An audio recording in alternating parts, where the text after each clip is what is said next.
Now about the cars that are in this experience, we actually don't tend to call them cars in our team. We actually think about these as levels in a platformer game or experiences that you would have in an interactive art gallery. Our goal is to bring you an experience that would only be possible if you had Ralph Lauren's garage or Jay Leno's garage, and bringing cars that are truly rare, truly amazing, into people's living rooms. I mean, a car like this, frankly, most people will never see this car in person in their entire lives. It's an extremely rare car, and we have many, many rare cars in this area.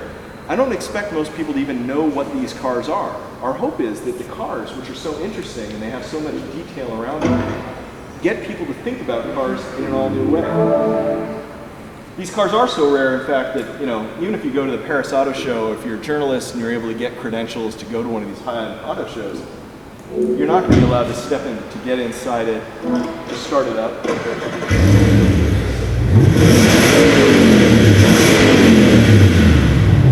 And especially if you're a consumer, you're never going to get the opportunity to have, one of the car's designers really explain to you some of the thoughts behind the car itself.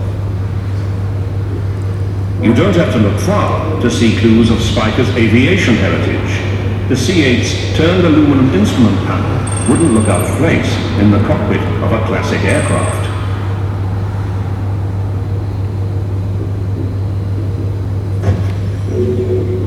So as I mentioned, these are extremely rare experiences we're hoping to bring to people, and they speak directly to that vision of getting car lovers to think about games in a new way. Car lovers that may be intimidated by this to start thinking about gaming as an option for them, as well as get gamers who are extremely adept with a controller or with a wheel, simulation gamers or normal gamers alike, to start thinking about cars in an all new way and thinking about their passion around cars. Now that extends some big changes in the career as well. So in Forza Motorsport 3, we had an extensive career. There were hundreds of cars, there were hundreds of tracks. We had a calendar mode. In Forza Motorsport 4, we've added what we call the World Tour mode. So obviously, right now in the career, I'm in the Spiker. I think we'll get in the BMW. And there's a reason I'm getting into this. So any car you have in your career will show up in your home space. You can customize your home space. I like to talk to your home space quite a bit. It really brings out kind of the look of the car. But the reason I changed into this car is because this is my car. This is the car I drive to work every single day. It's got the black wheels like my car. It's got the black paint with the blue metal fleck, tinted windows. This is the car that I drive. And I use that as an example of car passion. As you're playing through the career at Forza Motorsport 4, we really want you to play the cars you love, not the cars we love. So I'm in the BMW M3, I go into World Tour, and I'm going to go from location to location to location around the world. These are great tracks like Infineon, Indianapolis, Hockenheim, the Top Gear test track, even our new Swiss Alps track, which as you guys get on the kiosks here, you'll be able to see the Swiss Alps track. And every time I land in a new location, I give an option of different races I can do.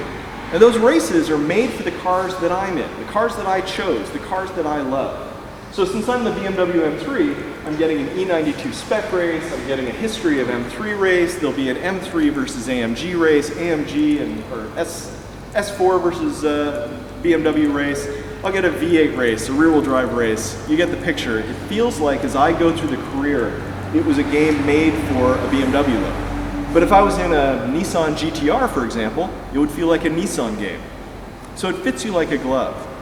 Now in Forza Motorsport 3 also, as you leveled up, as you played through the game, we gave you gift cars.